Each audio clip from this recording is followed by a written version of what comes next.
Hello everyone. इस video में हम लोग जो है कि त्रयोदश 13वां अध्याय करेंगे, जो कि है त्रयोदश अध्याय।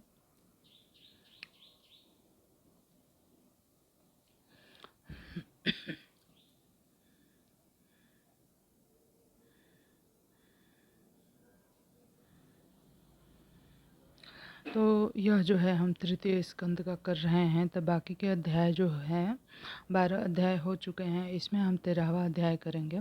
तो 12 अध्याय को हमने अलग अलग वीडियो में बनाया है, आपने नहीं सुना तो जाके सुन सकते हैं। तो हम लोग यहाँ पे श्रीमद् देवी भागवत पुराण का 13वां अध्याय कर रहे हैं, ठीक है। तो यहाँ पे जो है 13वें अध्याय में हम क्या डिस्कस करेंगे, देवी की आधार शक्ति से पृथ्वी का अचल होना। देवी की आधार शक्ति से पृथ्वी का अचल होना, उस पर सुमेरी आदि पर्वतों की रचना। मतलब कि जो पृथ्वी है वो अपने जगह पे रहती है और मतलब घूमती रहती है, रोटेशन होता है और सूर्य के चारों तरफ घूमती है, लेकिन वो कहीं उसके सिवा कहीं भी नहीं हिलती है, पृथ्वी अचल है रहती है। तो यह जो है देवी की शक्ति से ऐसा संभव हुआ है। और जो पृथ्वी है उस पे बहुत सारे पर्वतों की रचना, ब्रह्मा जी द्वारा मरीचि आदि की मानसी सृष्टि करना, कश्यप की सृष्टि का वर्णन, ब्रह्मलोक, बैकुंठ, कैलाश, स्वर्ग आदि का निर्माण, भगवान विष्णु द्वारा अम्बायक करना, प्रसन्न होकर भगवती आद्य शक्ति द्वारा आकाशवाणी के माध्यम से उन्हें वरदान देना।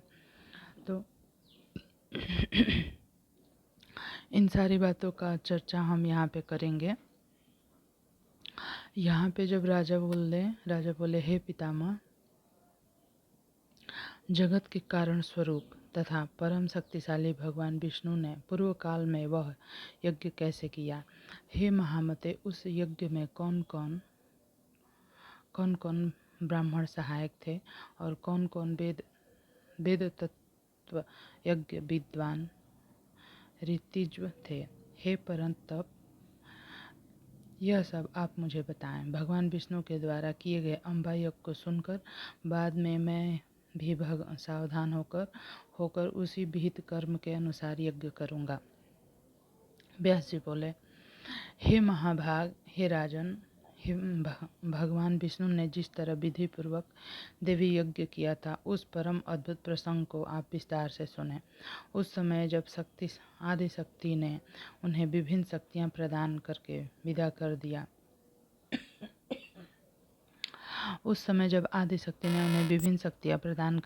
कर दिया, तब श्रेष्ठ विमान पर स्थित वे तीनों ब्रह्मा विष्णु और महेश पुनः पुरुष के रूप में हो गए।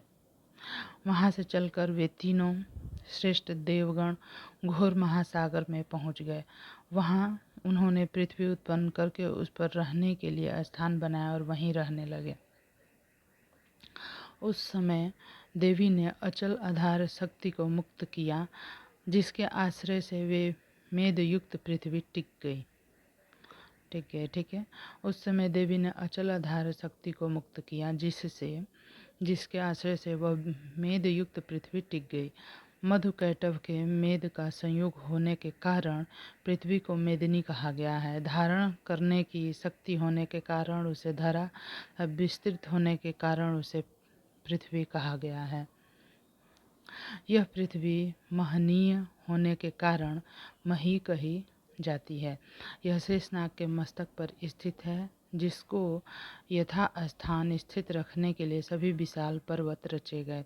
जिस प्रकार काठ में लौह कीलें जड़ दी जाती हैं, उसी प्रकार पृथ्वी को सुस्थिर रखने के लिए विशाल पर्वत बनाए गए। इसी कारण विद्वान लोग उस पर्वत को महीधर कहते हैं।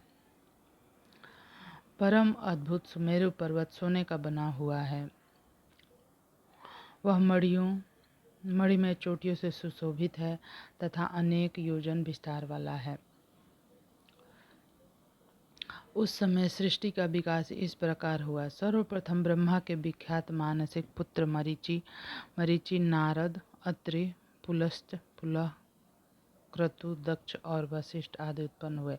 तत्पश्चात मरीचि के पुत्र कश्यप हुए। दक्ष प्रजापति को 13 कन्याएं हुई। उन्हीं कन्याओं से अनेक देवताओं और दैत्य उत्पन्न हुए। उसके बाद कश्यपी सृष्टि संसार में फैल गई। उस सृष्टि में मनुष्य, पशु, सर्प आदि योनि भेदों से अनेक जीव उत्पन्न हुए। ब्रह्मा के दाहिने आधे शरीर से स्वयंभू मनु उत्पन्न हुए। बाएं भाग से स्त्री रूप में शत्रुपा उत्पन्न हुई। उन्हीं शत्रुपा से प्रियव्रत और उत्तानपाद नामक 2 पुत्र उत्पन्न हुए और 3 अत्यंत सुंदर और उत्तम गुणों वाली पुत्रियां उत्पन्न हुई। इस प्रकार श्रेष्ठ रचना करके कमल से उत्पन्न भगवान ब्रह्मा जी ने सुमेरु पर्वत के शिखर पर एक सुंदर ब्रह्मलोक बनाया। भगवान विष्णु ने भी लक्ष्मी जी के विहार करने योग्य बैकुंठ लोक बनाया। वह अत्यंत रमणीय और उत्तम क्रीड़ा स्थल सभी लोकों के ऊपर विराजमान है। शिव जी ने भी कैलाश नामक एक उत्तम स्थान बना लिया जिसमें वे भूत गणों को साथ लेकर इच्छा अनुसार विहार करने लगे। सुमेरु पर्वत के शिखर पर देवलोक स्वर्ग की रचना हुई। वह इंद्रलोक अनेक प्रकार के रत्नों से सुशोभित तथा इंद्र का निवास स्थान था। समुद्र मंथन से सर्वोत्तम वृक्ष पारिजात, 4 दांतों वाले ऐरावत हाथी, कामना पूर्ण करने वाली कामधेनु, उच्चैःश्रवा घोड़ा और रंभा आदि अनेक अप्सराएं निकली। इंद्र ने स्वर्ग को सुशोभित करने वाली इन सबको अपने पास रख लिया। धन्वंतरी, वैद्य तथा चंद्रमा भी समुद्र से निकले। वे दोनों देव अनेक गुणों से युक्त होकर स्वर्ग में रहते हुए शोभा पाने लगे। हे नृपश्रेष्ठ, इस तरह 3 प्रकार की सृष्टि हुई। देवता, पशु, पक्षी, मानव आदि अनेक भेदों से यह सृष्टि कल्पित है। अंडज, स्वेदज, उद्भिज तथा जरायुज, इन 4 भेदों से अनेक जीवों की उत्पत्ति हुई। इन सभी जीवों के साथ कर्म का बंधन लगा हुआ है। इस प्रकार सृष्टि करके ब्रह्मा, विष्णु और महेश ये सब अपने अपने लोकों इच्छापूर्ण विहार करने लगे। इस प्रकार सृष्टि के विस्तार हो जाने पर अच्युत भगवान विष्णु अपने लोक में लक्ष्मी के साथ विराजमान होकर आनंद करने लगे। एक समय की बात है, भगवान विष्णु बैकुंठ में विराजमान थे। उन्हें एकाएक अमृत सागर में विद्यमान तथा मणियों से सुशोभित उस द्वीप का स्मरण हो आया जहाँ महामाया दर्शन करके उन्हें एक समय की बात है, भगवान विष्णु बैकुंठ लोक में विराजमान थे। उन्हें एकाएक अमृत सागर में विद्यमान तथा मणियों से सुशोभित उस द्वीप का स्मरण हो आया जहाँ महामाया का दर्शन करके उन्होंने शुभ मंत्र प्राप्त किया था। तदंतर जिस भगवती के द्वारा वे पुरुष से स्त्री बना दिए गए थे, उन परम शक्ति का स्मरण करके लक्ष्मीकांत भगवान विष्णु ने अम्बा यज्ञ करने का मन में निश्चय कर लिया। इसके बाद निधाम से उतरकर उन्होंने शिव, ब्रह्मा, वरुण, इंद्र, कुबेर, अग्नि, यम, वशिष्ठ, कश्यप, दक्ष, वामदेव, बृहस्पति को आमंत्रित करके अत्यंत विस्तार के साथ यज्ञ संपन्न करने के लिए अत्यधिक मूल्य वाली सात्विक और मनोरम बहुत सी सामग्रियां एकत्र की। उन्होंने शिल्पियों द्वारा विशाल यज्ञ मंडप बनवाया। 27 महान व्रती ऋत्विजों का वर्णन किया। तत्पश्चात अग्नि स्थापना के लिए बड़ी बड़ी वेदियां बनाई गईं। ब्राह्मण गण बीज सहित देवी मंत्रों का जप करने लगे। विधिवत प्रज्वलित की गई अग्नि में वे ब्राह्मण यथेच्छ हव्य पदार्थ की आहुति देने लगे। इस प्रकार विस्तृत होम कृत्य संपन्न होते ही भगवान विष्णु को संबोधित करके मधुर अक्षरों तथा स्पष्ट स्वरों से युक्त आकाशवाणी हुई। हे हरे, हे विष्णु, आप सदा देवताओं में श्रेष्ठतम होंगे। सभी देवगणों में आप मान्य, पूज्य तथा समर्थ होंगे। संसार में इंद्र सहित ब्रह्मा आदि सभी देवता आपकी अर्चना करेंगे। पृथ्वी पर सभी मानव आपकी भक्ति से युक्त होकर रहेंगे और आप सभी मनुष्यों को वर देने वाले होंगे। आप सभी देवताओं को वांछित फल प्रदान करने वाले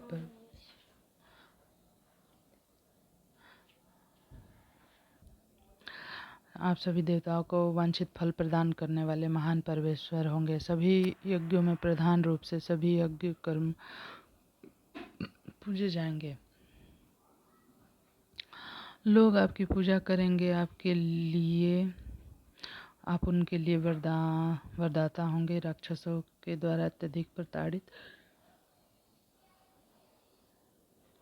किए जाने पर देवगण आपका आश्रय ग्रहण करेंगे। हे पुरुषोत्तम, आप सभी के शरणागत होंगे। अत्यंत विस्तार वाले वेदों तथा सभी पुराणों में आप ही पूज्यतम होंगे और आपकी महान कीर्ति होगी। इस पृथ्वी पर जब जब धर्म का ह्रास होगा, तब तब आप शीघ्र अपने अंश से अवतार लेकर धर्म की रक्षा करेंगे। आपके अंश से उत्पन्न वे समस्त अवतार पृथ्वी पर अत्यंत प्रसिद्ध होंगे और महात्मा गण आपके उन अवतारों का सम्मान करेंगे। हे माधव, नाना विधि योनियों में आपके द्वारा लिए गए अवतारों में आप सभी लोकों में विख्यात होंगे। हे मधुसूदन, सभी अवतारों में मेरे अंश से उत्पन्न शक्ति सदा आपकी सहचरी होगी। आपके समस्त कार्यों को संपन्न करेगी। वह शक्ति वाराही, नरसिंही और भेदों से अनेक प्रकार की होगी। वे शक्तियाँ सभी प्रकार के आभूषणों से अलंकृत भव्य स्वरूप वाली नाना विधि शास्त्रों से सुसज्जित होंगी। हे विष्णु, आप उन शक्तियों से सदैव युक्त रहेंगे। हे माधव, मेरे द्वारा प्रदत्त वरदान के प्रभाव से आप देवताओं के समस्त कार्य सिद्ध करेंगे। आप लेश मात्र भी अभिमान करके उन शक्तियों का कभी अपमान न कीजिए, अपितु हर प्रकार से प्रयत्नपूर्वक उन शक्तियों का पूजन तथा सम्मान कीजिए। समस्त कामनाओं को प्रदान करने वाली वे शक्तियाँ भारतवर्ष में मनुष्य द्वारा विविध प्रतिमाओं में प्रतिष्ठित होकर पूजी जाएंगी।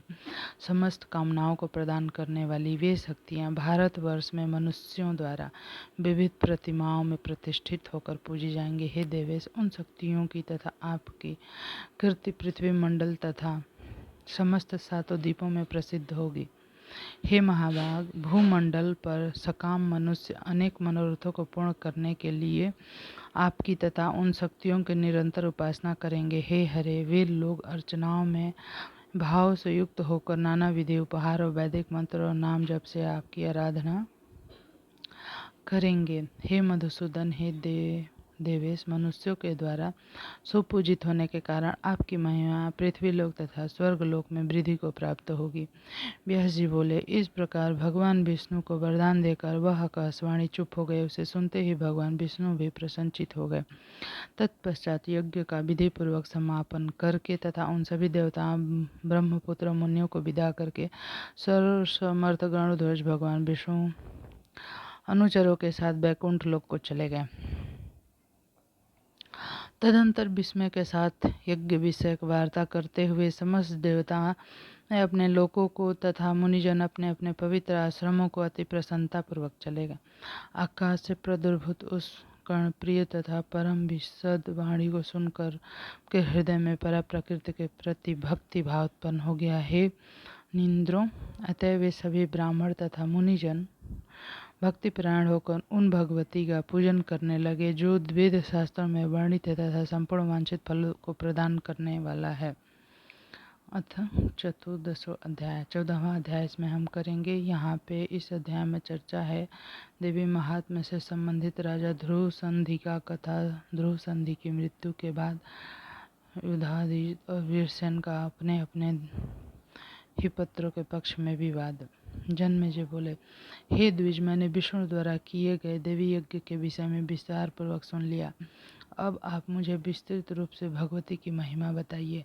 हे विपेंद्र, देवी का चरित्र सुनकर मैं भी वह उत्कृष्ट देवी यज्ञ अवश्य कराऊंगा तथा इस प्रकार से पवित्र हो जाऊंगा। व्यास जी बोले, हे राजन, सुनिए, अब मैं के उत्तम चरित्र का वर्णन करूंगा। मैं इसके साथ साथ विस्तृत इतिहास तथा पुराण भी कहूँगा। कौशल देश में सूर्यवंश में एक महातेजस्वी श्रेष्ठ राजा उत्पन्न हुए। वे महाराज पुष्य के पुत्र थे और ध्रुव संधि के नाम से विख्यात थे। वे धर्मात्मा, सत्यनिष्ठ, वर्णाश्रम धर्म की रक्षा करने के लिए सदा तत्पर रहते थे। पवित्र व्रतधारी वे ध्रुव संधि वैभवशाली अयोध्या नगरी में राज्य करते थे। उनके राज्य में ब्राह्मण, क्षत्रिय, वैश्य, शूद्र, द्विज, गण अन्य सभी अपने अपने जीविका में तत्पर रहकर धर्म पूर्वक आचरण करते थे। उनके राज्य में कहीं भी चोर, निंदक, धूर्त, पाखंडी, कृतघ्न, मूर्ख मनुष्य निवास नहीं करते थे। हे कुरुश्रेष्ठ, इस प्रकार धर्म पूर्वक राज्य करते हुए उन राजा की रूपवती तथा आनंदोपभोग प्रदान करने वाली 2 पत्नियां थीं। उनकी धर्म पत्नी मनोरमा थी, जो सुंदर रूप वाले परम विदुषी थी, और दूसरी पत्नी लीलावती थी, वह भी रूप और गुणों से संपन्न थी। महाराज ध्रुव संधि उन दोनों पत्नियों के साथ राजभवनों, उपवनों, क्रीड़ा पर्वत, बावलियों तथा विभिन्न महलों में विहार करते थे। रानी मनोरमा ने शुभ वेला में राज लक्षणों से संपन्न एक सुंदर पुत्र उत्पन्न किया। उसका नाम सुदर्शन पड़ा। कि दूसरी सुंदर पत्नी लीलावती ने भी 1 माह के भीतर शुभ पक्ष और शुभ दिनों में एक सुंदर पुत्र को जन्म दिया। महाराज ध्रुव संधि उन दोनों बालकों का जात कर्म आदि संस्कार किया तथा पुत्र जन्म के प्रमुदित एवं उल्लासित होकर उन्होंने ब्राह्मणों को नाना विधि दान दिए। हे राजन, महाराज ध्रुव संधि उन दोनों पुत्रों पर सम्मान प्रीति रखते थे। दोनों के प्रति अपने प्रेम भाव में कभी तर नहीं आने देते थे। परम तपस्वी उन राजेंद्र ने अपने वैभव के अनुसार बड़े हर्षोल्लास के साथ विधि पूर्वक उन दोनों का चूड़ाकर्म संस्कार किया। चूड़ाकर्म संस्कार हो जाने पर उन दोनों बालकों ने राजा के मन को मोहित कर लिया। वे दोनों कांतिमान बालक खेलते समय सभी लोगों को मुग्ध कर लेते थे।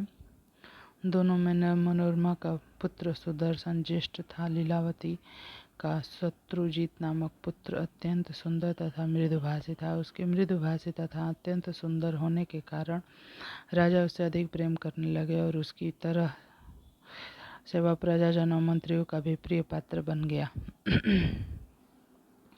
शत्रुजीत के गुणों के कारण राजा जैसा प्रेम उस पर हो गया, वैसा प्रेम सुदर्शन के प्रति नहीं था। वे सुदर्शन के प्रति मंद भाग्य होने के कारण कम अनुराग रखने लगे। इस प्रकार कुछ समय बीतने पर आखेट के प्रति सदा तत्पर रहने वाले नृपश्रेष्ठ ध्रुव संधि आखेट के लिए वन में गए। वे राजा ध्रुव संधि वन में रुरु, मृगों, बैनेले, सुअरों, गवयों, खरगोशों, भैंसों, सरम्बों, गैंडों को मारते हुए आखेट करने लगे। जब राजा उस गहन तथा महाभयंकर वन में शिकार खेल रहे थे, उसी समय महान रोष में भरा हुआ एक सिंह झाड़ी से निकला। पहले तो राजा ने उसे बाणों से आहत कर दिया, तब अत्यंत कोपविष्ट वह सिंह उन्हें अपने सामने देखकर मेघ के समान गरजने लगा।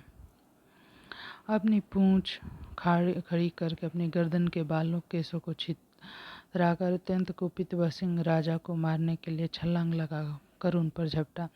उसे देखकर राजा भी तत्काल अपने हाथ में तलवार धारण कर ली और बाएं हाथ में ढाल लेकर दूसरे सिंह के सामने खड़े हो गए। यह देखकर उनके मरते वे सभी अत्यंत कुपित हो उठे और रोषपूर्ण पूर्वक उस सिंह पर अलग अलग बाण से प्रहार करने लगे। वहां महान हाहाकार मच गया और भीषण प्रहार होने लगा। बीच वह भयानक सिंह राजा पर टूट पड़ा। उसे अपने ऊपर झपटता देखकर राजा ने खड़ग से उस पर प्रहार किया। भी राजा के समीप आकर अपने भयानक तीक्ष्ण नखों से राजा को छत-बिछत कर डाला। नखों के प्रहार से आहत होकर राजा गिर पड़े और उनकी मृत्यु हो गई। इससे सभी सैनिक और भी क्रोधित हो उठे। तब वे बाणों से सिंह पर भीषण प्रहार करने लगे। इस प्रकार राजा ध्रुव संधि तथा वह सिंह दोनों मर गए। तदंतर सैनिकों ने आकर मंत्री प्रवरों को यह समाचार बताया। राजा के परलोक गमन का समाचार सुन उन श्रेष्ठ मंत्रियों ने उस वन में जाकर उनका दाह संस्कार करवाया। वहीं पर गुरु वशिष्ठ ने परलोक में सुख प्रदान करने वाले सभी श्राद्ध आदि परलौकिक कृत्य विधि पूर्वक संपन्न कराए। तदंतर प्रजाजनों, मंत्री और महामुनि वशिष्ठ ने सुदर्शन को राजा बनाने के उद्देश्य से आपस में विचार विमर्श किया।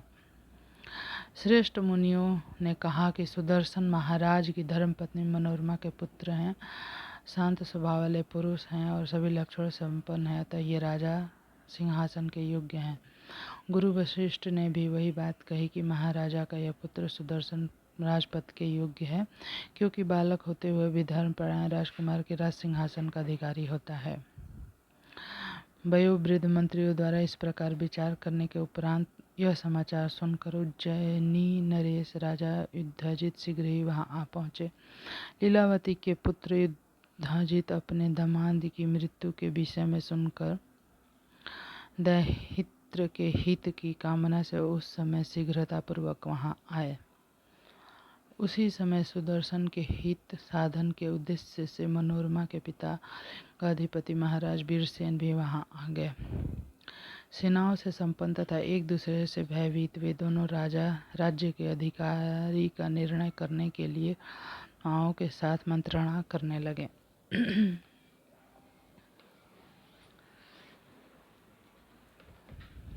युद्धाजित ने पूछा कि इन दोनों राजकुमारों में श्रेष्ठ कौन है। ज्येष्ठ ही राज्य प्राप्त करता है, कनिष्ठ कदापि नहीं। उसी समय वीरसेन ने भी कहा, हे राजन, मैंने शास्त्रविदों से ऐसा सुना है कि धर्म पत्नी का पुत्र ही राज्य का अधिकारी माना जाता है। युद्धाजित ने पुनः कहा कि यह शत्रुजित गुणों के कारण श्रेष्ठ है। यह सुदर्शन रजोचित चिन्हों से युक्त होते हुए भी वैसा नहीं। अपने स्वार्थ के वशीभूत दोनों राजाओं में वहां विवाद होने लगा। अब उस महासंकट की परिस्थिति में संदेह का समाधान करने में कौन समर्थ हो सकता था। युद्धाजित ने मंत्रियों से कहा कि आप लोग अवश्य ही स्वार्थपरायण हो गए हैं, सुदर्शन को राजा बनाकर धन का स्वयं उपभोग करना चाहते हैं। मैंने आप लोगों का यह विचार तो आप सबकी भाव भंगिमा से पहले ही जान लिया था। शत्रुजित सुदर्शन से अधिक बलवान है, अतः आप लोगों की सम्मति हो तो होनी चाहिए कि शत्रुजित ही राज सिंहासन पर आसीन हो। ऐसा कौन व्यक्ति है जो मेरे जीवित रहते गुणों में बड़े और सेना से छोड़कर छोटे पुत्र को राजा बना सके।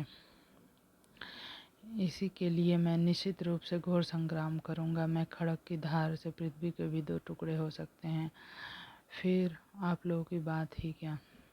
सुनकर वीरसेन ने युद्धाजित से कहा, हे विद्वान, दोनों ही बालक समान बुद्धि रखते हैं, इसमें भेद क्या है। तदनंतर उन दोनों को इस प्रकार परस्पर विवाद करते देखकर प्रजाजनों और ऋषियों के मन में व्यग्रता होने लगी।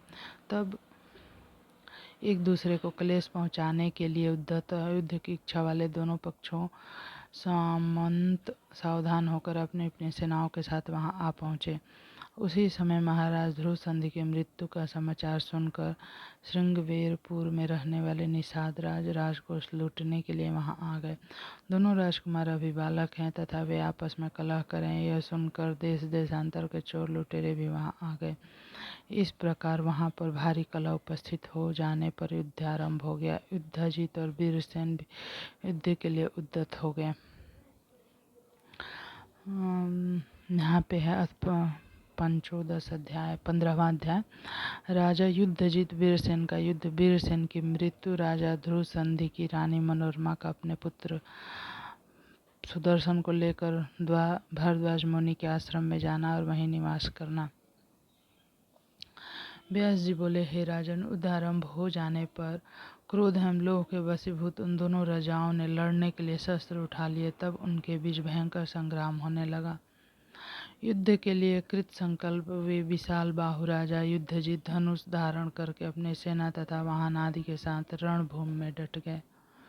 इधर इंद्र के समान तेजस्वी राजा वीरसेन भी क्षत्रियोचित धर्म का अनुसरण करते हुए अपने दैहित्र के हित साधन हेतु विशाल सेना के साथ रण क्षेत्र में उपस्थित हो गए। सत्य पराक्रमी राजा वीरसेन ने युद्धाजित को रण संग्राम में समरांगण में उपस्थित देखकर क्रोध युक्त होकर इस प्रकार बाणों की वृष्टि आरंभ की, मानो पर्वत पर मेघ जल बरसा रहे हों। राजा वीरसेन ने पत्थर पर घिसकर तीक्ष्ण बनाए हुए हमें और सीधे प्रवेश करने वाले बाणों से युद्धाजित को आच्छादित कर दिया और युद्धाजित के द्वारा छोड़े गए अत्यंत तीव्रगामी बाणों को उन्होंने अपने बाणों से टुकड़े टुकड़े कर दिए। इस प्रकार हाथियों, रथों, घोड़ों से अति भयंकर युद्ध होने लगा, जिसे देवता, मनुष्य और मुनिगण देखते रहे।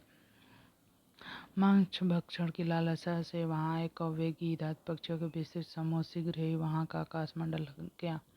उस युद्ध भूमि में हाथियों, घोड़ों और सैन्य समूहों के शरीर से निकले रक्त से अद्भुत और भयंकर नदी बह चली, जो लोगों को उसी प्रकार दिखाई पड़ रही थी जैसे यमलोक के मार्ग में प्रवाहित बैतरणी पापियों को भयावह दिखती है।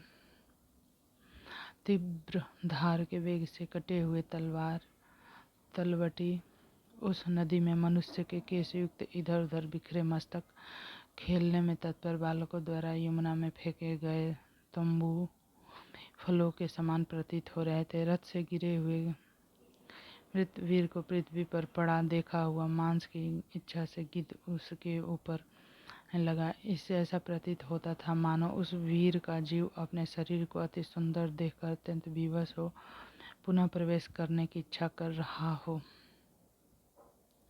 युद्ध भूमि में हत कोई वीर योद्धा सुंदर विमान में आरूढ़ होकर अपनी गोद में बैठी हुई किसी देवांगना से अपना मनोभाव इस प्रकार व्यक्त करता था, हे करभोर, इस समय बाणों से आहत होकर धरती पर पड़े हुए मेरे इस कांतियुक्त शरीर को देखो। शत्रु के द्वारा मारा गया एक वीर ज्यों ही अंतरिक्ष में पहुंचा और अप्सरा के पास जाकर विमानों में बैठा, त्यों ही उसकी स्त्री और शरीर अग्नि को भली भांति समर्पित करके पुनः दिव्य शरीर पाकर अपने पति के पास जा पहुंची।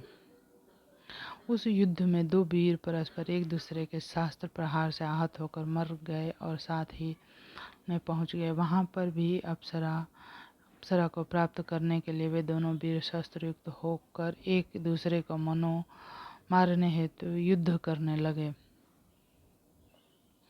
कोई अनुराग मैं युवा वीर अतिशय रूपवती तथा गुणवती अप्सरा को प्राप्त करके अत्यंत बड़ा गुणों का वर्णन करते हुए उसके प्रति भक्ति परायण होकर पूर्वक उस प्रेम दायिनी के गुण आदि का अनुकरण करने लगा।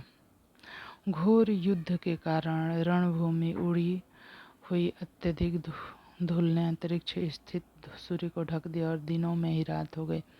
वही धूल जब अथाह रक्त सिंधु में विलीन हो गई तब अत्यंत प्रभाव वाले सूर्य अचानक प्रकट हो गए। कोई वीर युद्ध में मरकर स्वर्ग पहुंचा तो एक सुंदर रूप वाली देवकन्या मिली जो उसके ऊपर आसक्त हो गई, किंतु चर्य व्रत के नाश होने से भयभीत उस चतुर वीर ने उसे स्वीकार नहीं किया।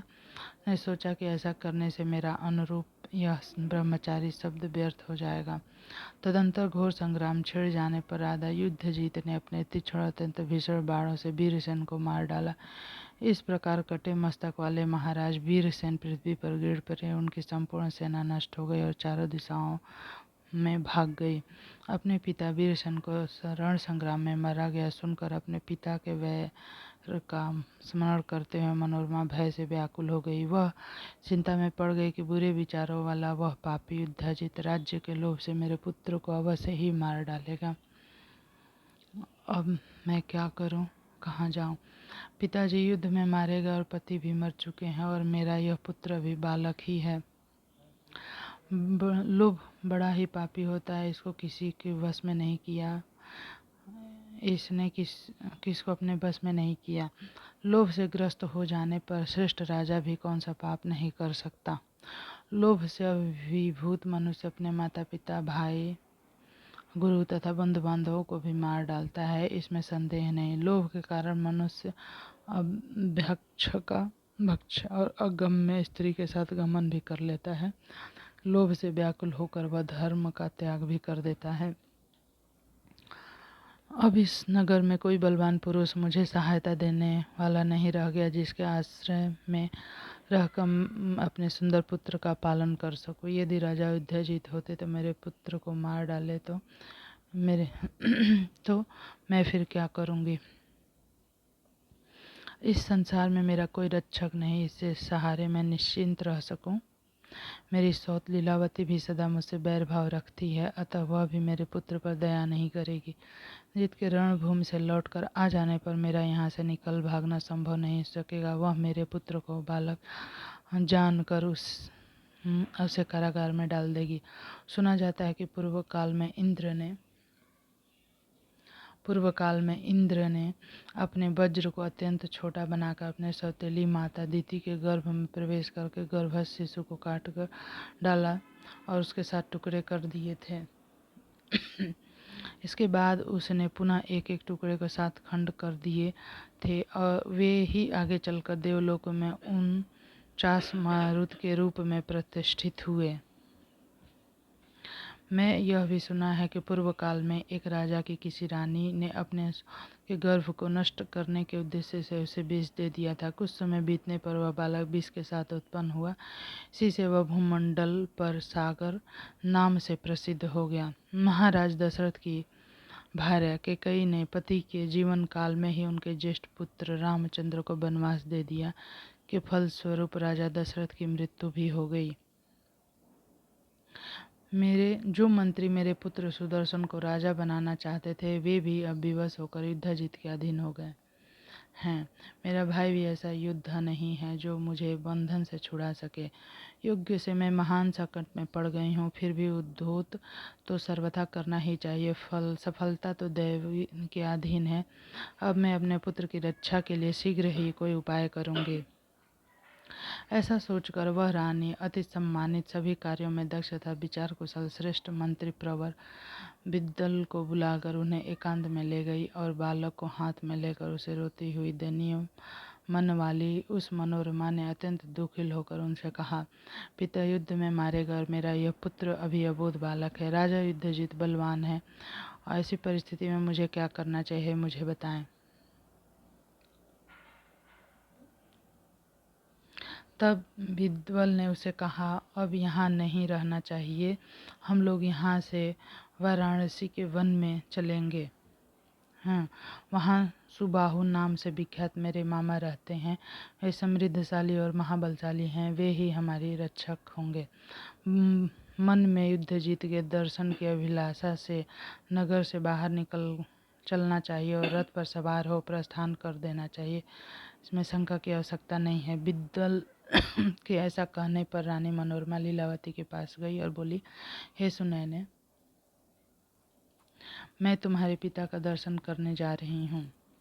ऐसा कहकर मनोरमा एक दासी और मंत्री विद्दल को लेकर रथ पर सवार हो नगर से बाहर निकल गए। उस समय बहुत डरी हुई, दुखी, अत्यंत दीन और पिता के मृत्युजन शोक से व्याकुल वह मनोरमा राजा युद्धजीत से मिलकर तत्काल अपने मृत पिता का दाह संस्कार करा कर भय से व्याकुल हो कांपते हुए 2 दिनों में गंगा जी के तट पर पहुंच गई। वहां के निषादों ने उसे लूट लिया और उसका सारा धन रथ छीन लिया। सब कुछ लेकर वे धूर्त दस्यु चले गए।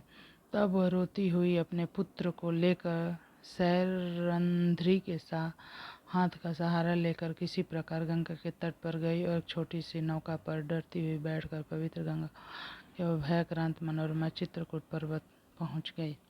वह भयभीत मनोरमा भरद्वाज मुनि के आश्रम में शीघ्रता से पहुंची। तब वहां तपस्वियों को देखकर वह निर्भय हो गई। तदंतर भरद्वाज मुनि ने पूछा, हे सुचि स्मिते, तुम कौन हो, किसकी पत्नी हो, इतने कष्ट से तुम यहाँ कैसे आ गई हो, मुझसे सत्य कहो। तुम कोई देवी हो अथवा मानवी, अपने इस बालक पुत्र के साथ वन में क्यों विचरण कर रही हो। दरी हे कमल नयने, तुम राज्य भ्रष्ट जैसी प्रतीत हो रही हो। मुनि के पूछने पर उस रूपवती रानी ने कुछ भी उत्तर नहीं दिया। संतप्त होकर रोती हुई अपने मंत्री बिल्लव को सारी बातें बताने के लिए संकेत किया। विद्दल ने मुनि से कहा, ध्रुव संधि एक श्रेष्ठ नरेश थे। उन्हीं के मनोरमा नाम वाली धर्मपत्नी है। सूर्य वंश में उत्पन्न उन महाबली महाराज को सिंह ने मार डाला। सुदर्शन नामक वह बालक उन्हीं राजा का पुत्र है। इनके अत्यंत धर्मात्मा पिता अपने इसी दैहित्र के लिए संग्राम में मारे गए। युद्ध के भय से संयत्र होकर ये इस निर्जर वन में आई हुई हैं। हे मुनिश्रेष्ठ, अबोध पुत्र वाली ये राजपुत्री अब अपने की शरण में आई हैं, अतः आप इनकी रक्षा कीजिए। प्राणी की रक्षा करने में यज्ञ करने से भी अधिक पुण्य बताया गया है। भयभीत तथा दीन की रक्षा तो और भी अधिक फलदायक कहा गया है। शिव बोले, हे कल्याणी, तुम यहाँ भय रहित होकर निवास करो। हे सुव्रते, अपने पुत्र का पालन पोषण करो। मैंने यहाँ तुम्हें शत्रुओं से उत्पन्न होने वाला किसी प्रकार का भय नहीं करना चाहिए। अपने इस कांतिमान पुत्र का पालन करो। तुम्हारा यह पुत्र आगे चलकर राजा होगा। यहाँ तुम लोगों को कोई भी कभी कोई दुख या सुख नहीं होगा। व्यास जी बोले, मुनि के इस प्रकार कहने पर महारानी मनोरमा निश्चिंत हो गए और मुनि के द्वारा प्रदान की गई एक कुटी में वह शोक रहित होकर निवास करने लगी। इस प्रकार सुदर्शन का पालन पोषण करती हुई वह मनोरमा अपने दासी तथा मंत्री के साथ वहाँ रहने लगी। 16वां अध्याय, तो 16वां अध्याय जो है हम अगले वीडियो में करेंगे। तो आपको यह वीडियो कैसा लगा ज़रूर से बताएं और चैनल को लाइक करें, शेयर करें और सब्सक्राइब करें। धन्यवाद।